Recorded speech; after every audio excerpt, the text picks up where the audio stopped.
All right. Thanks, Brent. Well, it's wonderful to be here tonight, and thank you to McLaughlin County Public Library for graciously hosting the Murray State contingent that rolled up 4 strong here on a Thursday night. Actually, this is my first time speaking at the library, and I was actually one of those unfortunate people who had been lined up months in advance to come here in the middle of March 2020. And I was going to talk about my first book, and when you go back and look at emails from that period, you're like, oh my God, we had no idea what was going on, and I just wish this part of our lives had never happened. But anyway, Paducah, you got your man. I'm here tonight to talk about a completely different book.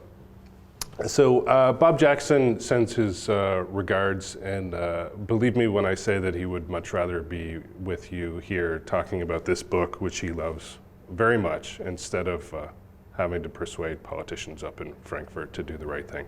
So originally it was going to be the two of us kind of hanging out, cracking wise, but he got called off for official business. So anyway, I'm a reasonable substitute, and this is what we get here tonight. Okay, so what I wanted to do is talk to you a little bit about our process, how the book came together, and then I got a couple thoughts about some of my favorite people and favorite eras from the book. I don't spend much time in the classroom anymore, so this could take anywhere between 5 and 45 minutes. It's just going to kind of, it's going to unroll, and we'll do our best. Okay. All right. So big picture. Centennial is a big deal, right? It's a 100-year anniversary, and the university had done a golden anniversary book back in the early 70s, and the thinking of, what should we do for a follow-up, it probably began about 5 years, maybe a little bit more than that ago. And originally, the university had lined up Dr. Dwayne Bowen. He was going to be the author of the first book, and I hope that many of you got a chance to meet Dwayne or know of him by reputation, because he is just a classic Kentucky gentleman and a wonderful historian. He wrote a number of very serious books for the University Press of Kentucky. His last book was a terrific biography of UK basketball coach Adolph Rupp. And I love Dwayne. The first time I met him, he knew I was coming, and he knew I liked baseball, and he had all his baseball cards waiting for him in his office. And we started talking about Yankees players from the early 1960s, like guys my dad watched. And it was the nerdiest conversation and the most delightful conversation at the same time. So when Dwayne retired and withdrew from the project, nobody else could do a Dwayne book. Okay, Dwayne would have done a wonderful book. So we had to kind of rethink what we were going to do with a new team going forward. So the president wanted to get involved in a really hands-on way in the writing process, and he brought me in because I run the archives and the museum at Murray State. I'm a historian by training, was a classroom instructor for many years, and now I do work for the libraries. But we sit on just a treasure trove of documents and photographs and really all the raw ingredients you would need to write a book like this. So I was a logical person to bring in. Wrote a book in 2019 that some people liked, so that was another reason to include me. And the third member of our troupe was Sarah Owens, who also works at the archives, and she's basically like a Swiss Army knife. You have any research question, she will get you an answer. Probably the hardest working person I've met at Murray State. And so it was an interesting arrangement, right? Because we got 3 people who are collaborating on writing a book, and you might think like, whoa, was this like a too many cooks situation? And no, actually it wasn't, because we all really had our own separate lanes. The president was providing editorial guidance and doing some writing, and I did some writing. And Sarah probably had the hardest job of all. She was the one who had to go through all the photo collections and actually find like usable photos that we could actually get published. And our editors told us straight up, this is the hardest job there is. The writing is the easy part. Because the one thing that we learned as the book was coming together, that you'll see a photograph and you'll think, oh, this is perfect. This is the one that we have to put in the book. And then they'll say, because of the color scheme or the resolution, we got to throw this one out. So you had to have, like, for every photo you'll see in the book, there were probably 5 or 6 other options that just weren't usable for whatever reason. So we were a merry band of 3. We worked together over the course of 2021 to pull this book together. And I think we all felt some pressure because all 3 of us had copies of that Golden Anniversary book on our shelves, and we use it frequently as a resource, and we knew that that book had staying power and this book was going to have staying power.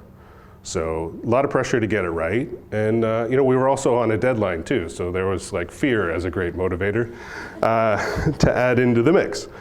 So one of the cool things about working on this book was okay, so I am an historian, and when I was trying to get the record, I did what historians do. I looked at official documents and records and letters, and I acquired all my knowledge the hard way. Now, Bob Jackson, on the other hand, his age is a matter of public record. I'm not going to tell you what it is, but you can do some quick math here if you want. So he got to Murray State a little bit over 40 years ago, and when he got here, there were people who had been at Murray State for 40-odd years. So he knew people who had been here, like, not quite at the beginning, but almost at the beginning. And so, I learned everything the scholarly way by reading, by candlelight, wee hours. And, he learned everything, hot gossip at cocktail parties and water cooler chat. And so I guess I think, were he here, he would probably agree that the most fun we had writing the book was when he came over to hang out, and we would just kind of like swap intel, and we would see how the gossip version of the story matched up against like the official record, and then kind of merged the two. So that was a fun thing, and I'm really glad that we got to do that. And actually, I got an opportunity to meet and get to know the president of the university quite well in the process. So let me just back it up a little bit. So we had a bunch of options in front of us with like, what kind of book was this going to be? It would be a useful prop if I was holding the book right now.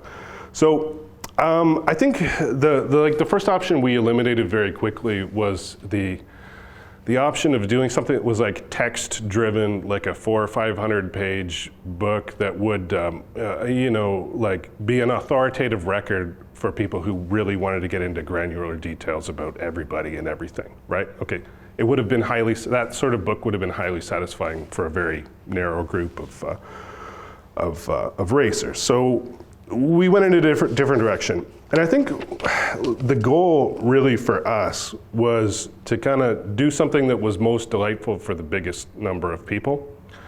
And so when I joined the team that was going to be working on the book, the thinking seemed to be trending in the direction of like a really big, glossy, like a beautiful, oversized coffee table book that was driven by some stunning photography.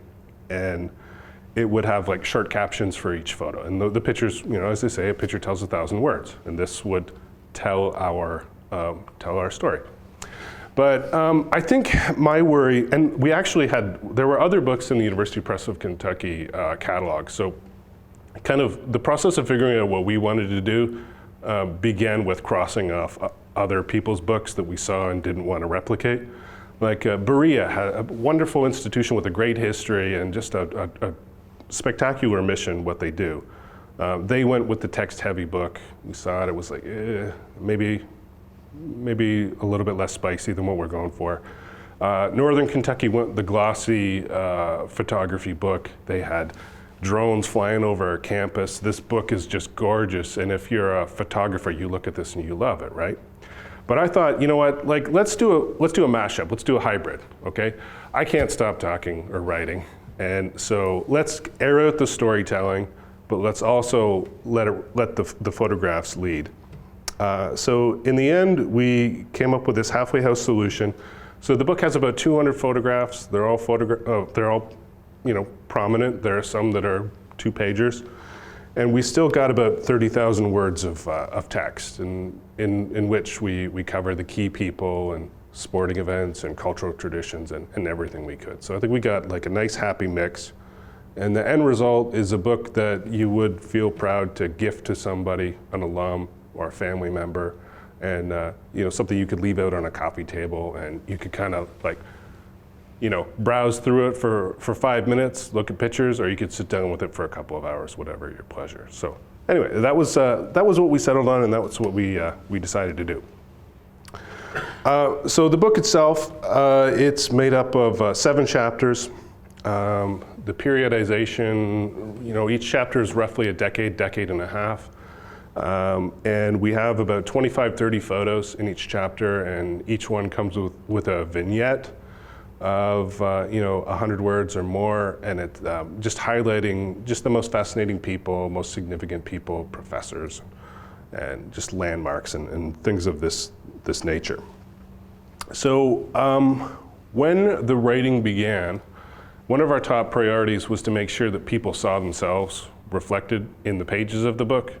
Now, some of you might actually see yourselves literally in the book, but we realized that that thing that you never forget about your university experience is different for everybody, right? So some people, maybe they went to a really heated basketball game at Racer Arena, where it was absolutely deafening because we had to beat Western, to advance in a tournament. Maybe that's your most cherished Racer memory. There are other people who are in a certain production for the theater department. There are other people who would just remember that legendary professor, who changed their life. And other people who are involved in Greek life. So we wanted to make sure that you could see yourself in the pages.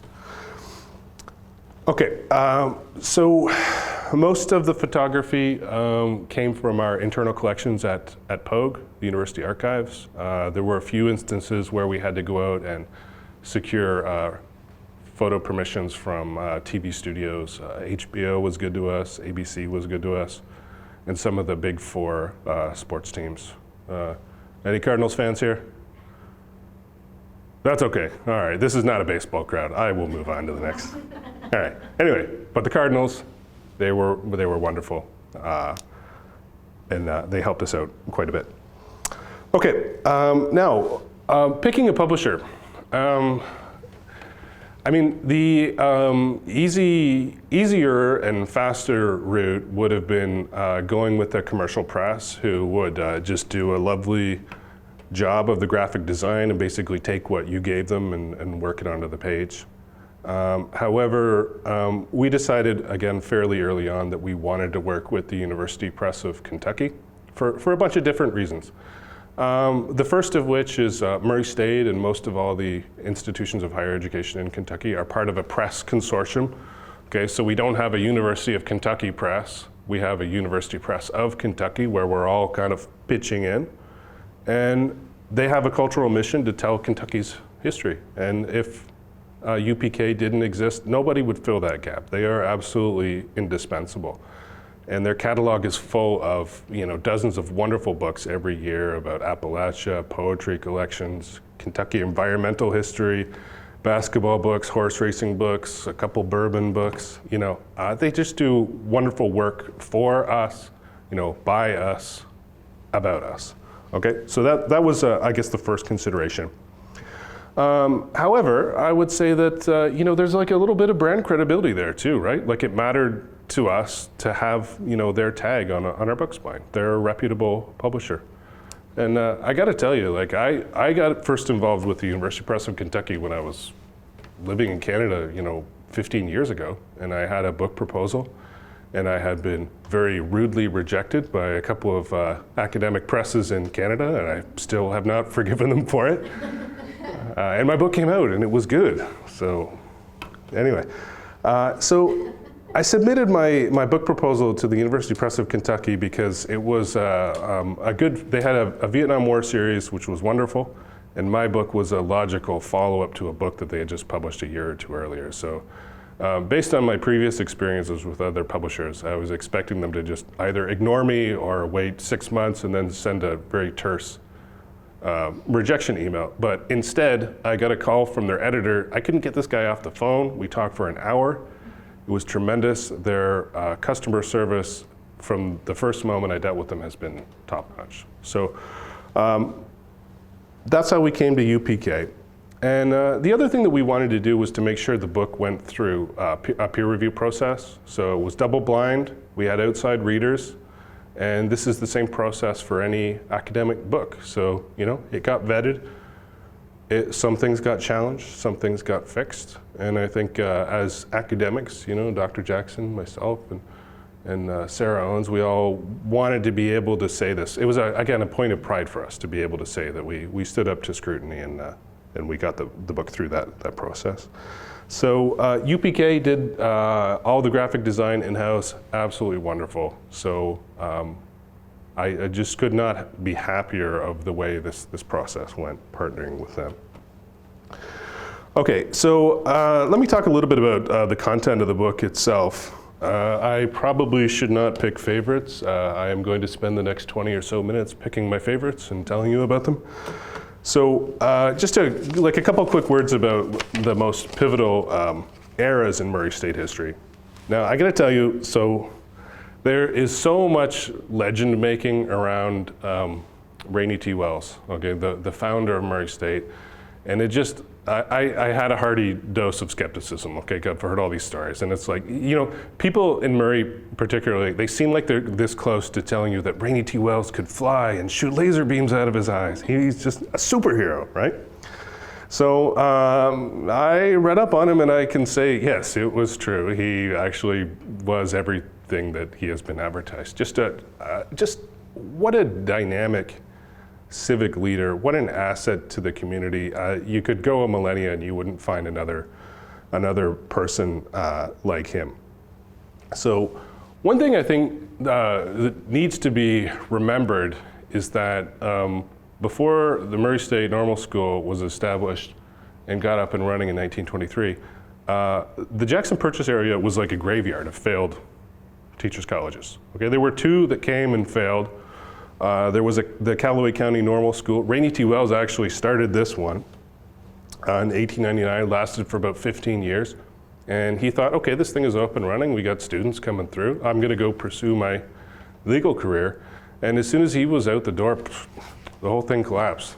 Now, there was another really small college, Marvin College. It was down in Clinton. And it ran for about 30 years. And it was kind of a,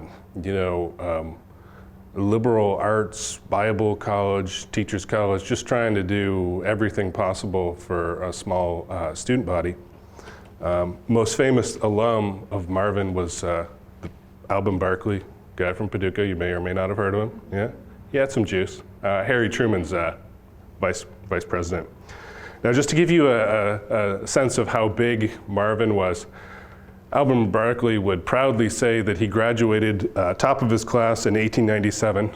Now, to get that honor, he beat 4 students. So, okay. So Marvin went under. So I mention this because it was not a foregone conclusion that Murray State was going to succeed, that it was going to have staying power. Getting the college was one thing, but keeping it running and steering the ship, that was incredibly important.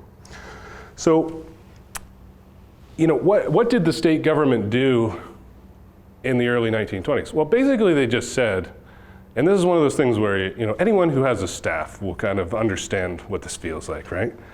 You just throw an idea out there. You say, hey, wouldn't it be great if we had a couple teachers' colleges, one in Eastern Kentucky, one in Western Kentucky? And then you just kind of like walk away. And you've encouraged all these communities to start fighting it out amongst each other for the right to get to school. And you haven't really actually done anything except presented like an idea, something that would be cool if it happened. So that's essentially the level of support we had from the state in the beginning. But that was really all Rainey T. Wells needed. And I think, you know, the guy has a chip on his shoulder, okay? His first go at this, the college went under, not his fault, it was after he left, but still, he wanted like this was a legacy thing. This was the most important thing he felt he could do for his community. So you got Rainy T. Wells matched up with all of these kind of lesser civic leaders from Benton and Clinton and Hopkinsville and Paducah and Owensboro, Princeton, and everywhere. And they all want the right to build this college because it's pride on the line. You can say, our community is more civilized. We have people who play musical instruments, and we have read the classics, right? So there's that. But there are also practical considerations, okay? Because Rainy T. Wells and his cohorts, they know that this college, it's gonna be an economic driver for the community. It's gonna create jobs. It's gonna, not just teaching jobs, but grounds crew and cafeteria workers and cleaners. It's gonna bring students into the community that need a place to stay, and they're gonna rent rooms in local homes. And there were going to be all these cascading economic benefits that would help the community out. So it's pride too, but it's also kind of part of moving the town forward. So Wells, he just out-hustled all of his rivals. Everybody's making a bid that talks about our town has a railway station and we have a steady electricity and clean water. Yeah, we did that too.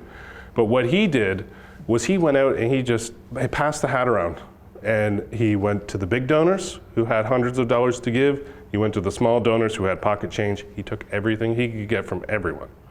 And in the end, it was $117,000 that he raised, which is about $1.8 million in today's money, blew all the competition out of the water. So when Rainy T. Wells went up to the State House, he could say, well, we've got land for a campus. We've got money for the first building on campus. It was originally the administration building. Now it's Rather Hall. And I got, just for good measure, I've got promises from their local homeowners who have said that they'll let the first cohort of students stay in their houses for free. So it's just like the final presentation is, we got this. We'll do everything. We don't need a single cent from you. And it just made it so easy for the state to choose Murray from all the competition in Western Kentucky. This is, I wrote in my notes, Rainy T. Wells went the extra mile. Well, no, he went the extra 100 miles to just kind of totally dunk on the competition. Basketball metaphors are appropriate here? Yeah, okay. I'll see if I can't work a couple more in. One of the points I like to make is that, so the first group of Murray State students, okay, first semester of classes is fall of 1923. And so most of the students are local. Many of them are from Murray High, but classes begin before there's a campus or any buildings. So they graduate from Murray High in the spring, and then they return to Murray High in the fall to go to Murray State. And you'd have to just really squint and pretend that you were in college, not like an extra year of high school. But by year 2, 1924, we got our first building, and this thing is up and running.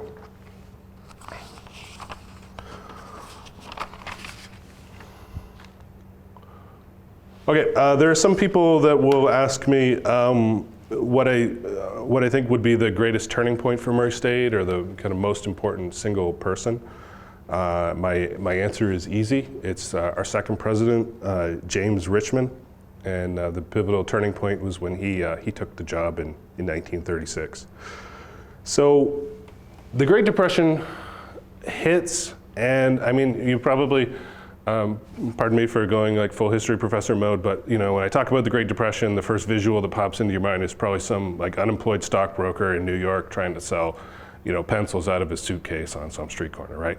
But it was just like a cancerous growth. It hits everywhere, okay? So when the economy crashes, the factories close, and what concern is that for us, right? This is ag country. Well, when the factories close, there's less demand for electricity, there's less demand for coal to power the power plants, and nobody has any money, so ag prices collapse too. So the miners of Kentucky, urban dwellers of Kentucky, the farmers of Kentucky, everybody is sharing the pain. And we get to a point early in the Depression where national unemployment is 25%. It's just staggering. Everybody is desperate, everybody is starving. So in the first year of the Great Depression, it's actually good business for Murray State, because that first year, that fall of 1930, enrollment was up 40%. And those of you, who remember 2008 and the Great Recession, the calculation a lot of people make is like, well, okay, if there are no jobs, I might as well go invest in my education, right? This is like the best time to do this. However, we get to year 2 of the Depression and everybody's like, oh, this is not going away. And so the 40% who came, they evaporated, and then most people who were mid-degree, they left too. They couldn't afford to continue their studies. So things got incredibly desperate very quickly. Now, the college, belt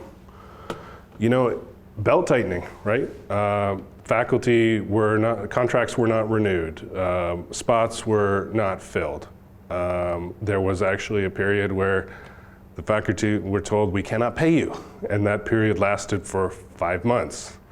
And when that period came to an end, the faculty were told, we're going to pay you 1/3 less than you got before we went 5 months without paying you. So that's a pretty raw deal, right? And you would think that, at what point during that furlough did the professors say, well, I'm not from here, things are not looking good, I might as well head home, right, and see what's cooking back in Colorado or Washington or Illinois or whatever. But the thing is, the community stepped up, okay? So all the local merchants realized that if they didn't do something to keep the faculty in place, it would hurt the long-term prospects of the college. If the college went under, it would hurt the town. So the grocers said, we'll sell you everything on credit. And they just extended this arrangement indefinitely.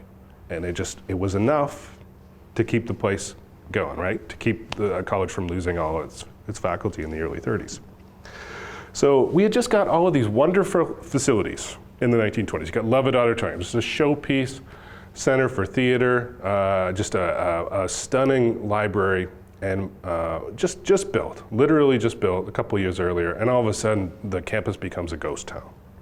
So, there were people who were wondering in 1932, 1933, like, is this place going to make it? And most people probably would have said, I certainly wouldn't bet on it. So our best get, period, as president was Dr. James Richmond. And so he was a Virginian, came from a small town called Ewing, near the Cumberland Gap. Actually spent a good decade and a half working as the Kentucky State High School Superintendent, okay? And he's got a PhD, he's a serious guy, and he was also politically connected. He worked on 2 presidential campaigns for FDR in Kentucky. So one of the assets he brought, yes, he's a skilled administrator, he's perfectly competent for the job, but he also knew people in DC who would pick up the phone and actually had resources to help Murray out when he called them. So he arrives in 1936, and there's New Deal money just kind of flying out the door on various programs. And so he called his friends and he said, we need to get some of that money in Murray. So he secured this deal with the National Youth Administration, and he got subsidies to bring 50 students to Murray State. Doesn't sound like much, right? But that's 50, tuition checks. And that was enough to stabilize things. So from the perspective of these students, they got a free education. From the university's perspective, we got some help from the federal government. They also put them to work as unpaid construction workers on a couple of buildings, so slightly exploitative, but anyway, it was the Great Depression, different era, different set of standards. So this is kind of like the first card that Richmond plays brilliantly, and things are kind of stabilizing. So by the time we get to 1940, the enrollment has crept back up to about 1,000 students. So we are in a very healthy place, enrollment is stable, we're moving forward, and then all of a sudden, Pearl Harbor, okay? Now what happens after Pearl Harbor? Mass exodus of male students. They all head out to join the military, and so we go from 1,100 students in 1940 to just 289 students when the 1943 school year begins, and it's almost entirely female. There is not a fella to be found on campus, basically. So first enrollment crisis solved, second enrollment crisis is somehow bigger and potentially more catastrophic than the first one. So what do you do? Now, Richmond, okay, this is not luck. This is all smarts, right? So the one thing that he had done that was brilliant was in 1940, he had the college set up what they called the Civilian Pilot Training Program. They had a teeny tiny airfield south of Murray. never more than like a half dozen students at a time in this program. And so these were kind of people who were like interested in perhaps becoming pilots at some point for whatever reason.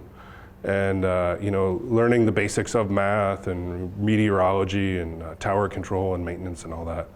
And so we had this resource, right? And we had some instructors who are skilled. Now, Pearl Harbor leads to an exodus of your students. However, at the same time, the military needs pilots, like in the thousands, and it needs them quickly. So what does the military do? Should it just start training, like build edifices for training academies all over the country, or do the smart thing, save time, look at your existing infrastructure, and build your flight training schools there? So this is when President Richmond makes his second call. He calls the Navy. He says, look, I have math instructors, I have empty dorm rooms, I got an airfield, we already got this thing open, and also you guys owe me one, right? We're friends, fellow Dems, fist bump. And so the Navy says, you know what? You've convinced us, okay? Now, when you think about this bit of salesmanship, just keep in mind that Murray is in a landlocked state about 500 miles from salt water, and so he somehow convinces the Navy to set up a base in Murray, right? So this guy's a pretty shrewd operator. So one thing that's really cool, so for 43, 44, basically part of campus is a military base, and you got guys in uniform, parade, all that jazz, and it's a fix, right? Murray State does its part for the war effort, and the federal government gets its pilots, who are ready to go hit the Navy and take to the skies. So this is a really classic win-win situation. Now, one of the really heartwarming parts about this Naval Flight Training School is that there were many Navy trainees who, yeah, they were doing serious work, learning how to fly, but they also got to spend time in Murray and meet the locals, and they liked it. And so when these guys got discharged in 45, 46, they had the GI Bill to cash in on, a subsidized college education. And they said, you know what? I've already been to Murray. I know it. I like it. I'm going back there. So after these two successive enrollment crises, it was really nice to have like all of these returnees to come back in peacetime to pursue their studies. So Richmond really, he got us through the toughest time the college has ever known or ever will know. And really he helped set Murray State up for a very long 25-year golden age coming out of the war. So he does die in office, a heart attack. He's the only Murray State president to die in office. And you can't help but wonder, the stresses of keeping this place open in wartime and how that would have contributed to his longevity. But that is President Richmond, my MVP, most valuable president. Thank you. Didn't even workshop that. That's all me. Okay. Now that being said, I've been talking about presidents, for several minutes. But I got to tell you that, I probably would not have liked a book that focused exclusively on high politics. And I have proudly said to many people that my 4 years as an undergrad, I have no idea who the chancellor of my university in Ottawa was. I was too busy, stealing cafeteria trays to go tobogganing by the canal in the wintertime and getting engaged in various shenanigans.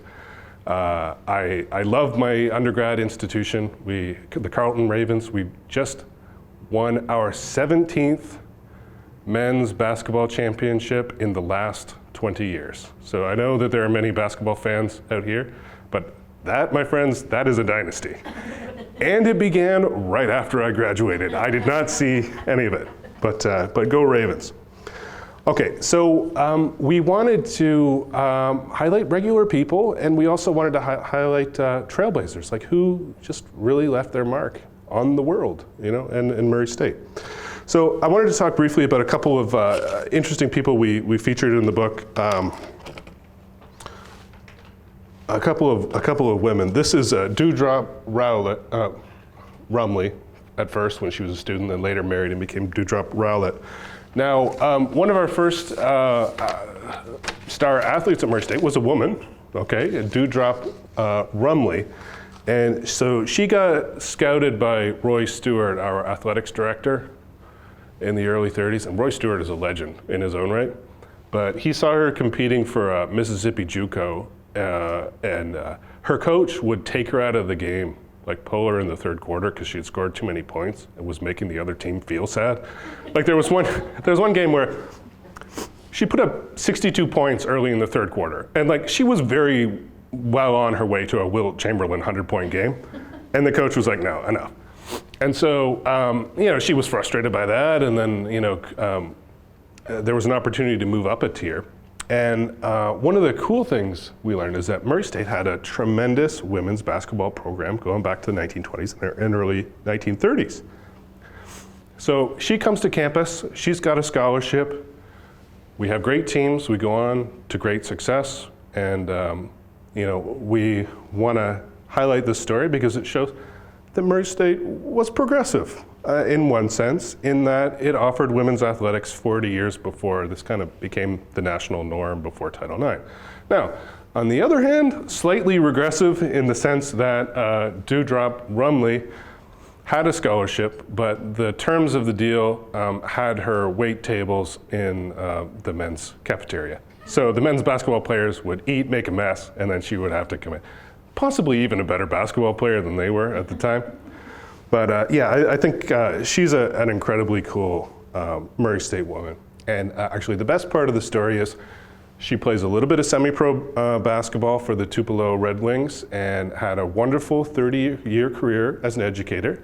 Came back to Murray in the mid-60s and was teaching health and PE and a few other subjects. And then all of a sudden, Title IX comes online, and women's basketball is back. They needed a coach, and who better than their first star athlete? So one of the questions we wondered was, why did women's basketball go away in the first place? And our theory, there's no definitive answer. Our theory was that other schools folded their programs, and we didn't have any competition. So that's why our program went away. So women's basketball comes back in 1971, Coach Rowlett takes over, and then we have a wonderful run. And she retires in 1979, just 2 tours as a very significant racer. But I think my all-time favorite racer woman is, without a doubt, Anna Mae Rell Johnson. And every photograph you see of her, there is mischief in those eyes. You can tell that she was a character. So in the Depression, Anna Mae Rell Johnson was a poli-sci professor. She was also one of the most important administrators on campus as the Dean of Women. And she was like a stunt flyer. She just bought an airplane with her friend. This is Jane Hazelton, who was the Dean of Women at Transylvania, a professor at French. And they couldn't afford a plane on their own, so they went halvesies. And she'd just go drive up to Lexington in the summer, and they'd just go stunt fly over people's houses. And this is before there were really any airfields, so they just land on football fields, wave to the football players, and then take off again. So she was a super cool person. And so when the war breaks out, she actually became the first female faculty member to join the military. But the best part about this is that she didn't just let the military push her into some gendered role, nursing or vital work, or secretarial work. She said, you know what? I am a skilled pilot. I already know how to fly planes. Okay, I've been doing this for years and years. So the Navy took her in the WAVES program. This is Women Accepted for Volunteer Emergency Service. And she was a pilot for the Navy. She was actually the first woman to get flight orders from the US Navy. And so I would say she is a pioneer in American military history for having done that. So just a really, really super cool person. And actually, as the Archives Museum guy, one thing that truly broke my heart is that someone had her uniform, her Navy uniform, put it up for auction within the last decade, and sold it for $100. And it is somewhere out there. I have nowhere. Okay, YouTube. If anyone knows where this is, we will give you $101. We will compensate you. We need to get this uniform back in Murray. It belongs with us. Let's do the right thing, okay? So that's Anna Johnson. Now, another thing, I'm just gonna wrap up in the next minute or two. So one thing we were also conscious of is that many Southern institutions had let their black alums down by just really sugarcoating the Jim Crow era and the integration story, kind of downplaying how bad it was, and then kind of overplaying who did what to make it come to an end. So, one of my conditions for doing this was we're going to be honest. And we hope to find heroes. If we find villains, we'll present them as such and try and explain why they did what they did during the context of the time.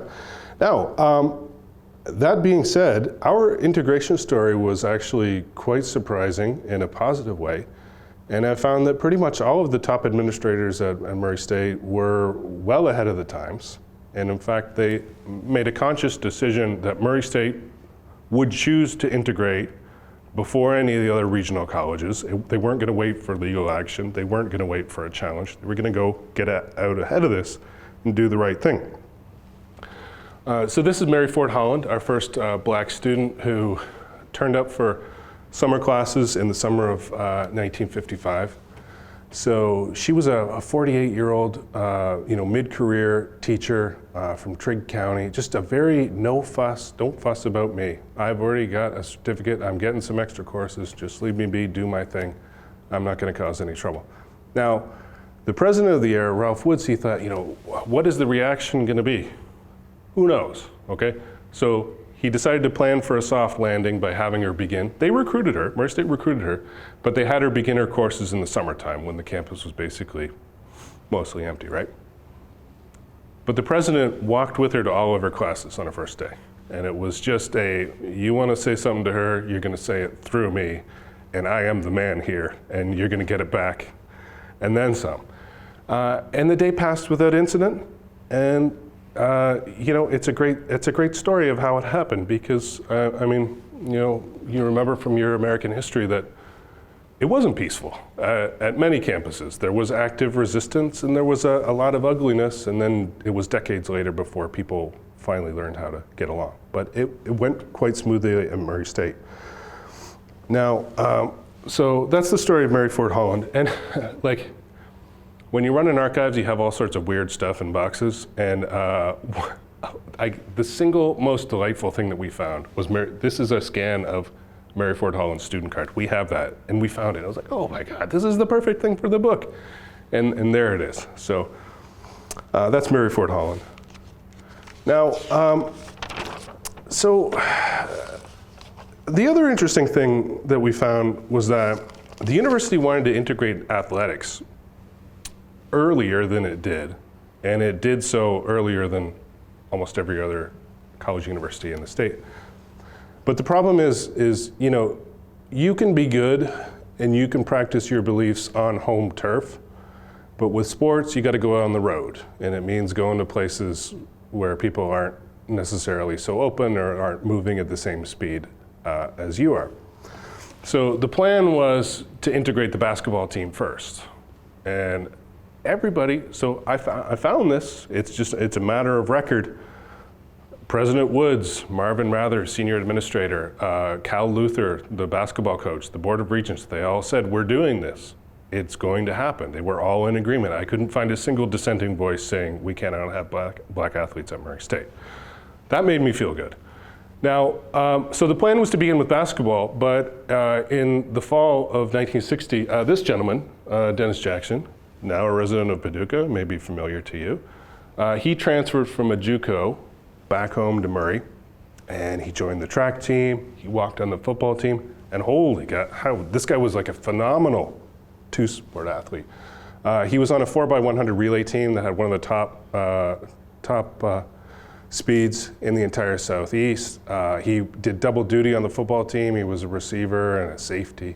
And just a truly great player. So one of my questions, one of the nerdy questions I asked as a historian was, was Dennis Jackson the first black athlete to compete in the OVC? And my answer is, I don't fully know, okay? Because it depends on how you want to define that. Now, Moorhead, they integrated their basketball team in 1959. They had a player named Marshall Banks, okay? He was on the team. However, and I don't mean any disrespect towards Moorhead, but he didn't travel on the road with them, and they took two versions of their team photo, one with him, one without him. So I would say they were circling around the right decision, and maybe they were halfway brave for the time. Now, Dennis Jackson, by contrast, when he's traveling with his team for competitions down in Tennessee, it's one of those switcheroos. Oh, Jim Crow Hotel, okay, all right, we'll pretend like we're going to play by your rules. And then as soon as the sun goes down, the coach goes back to get Dennis Jackson out of the backseat of the car and says, come on, let's go. They snuck him in the room. So the Dennis Jackson story, I think, is it's a little bit more inspiring because, his teammates rallied around him because he was a winner. His community rallied around him because he was a local boy. And, it tends to be the military, the entertainment industry, and sports that run a little bit further out ahead of society as a whole. And I think Dennis Jackson's role at Murray State was really a big high point for us as part of the integration story. Okay, satisfied? This was everything you hoped it would be?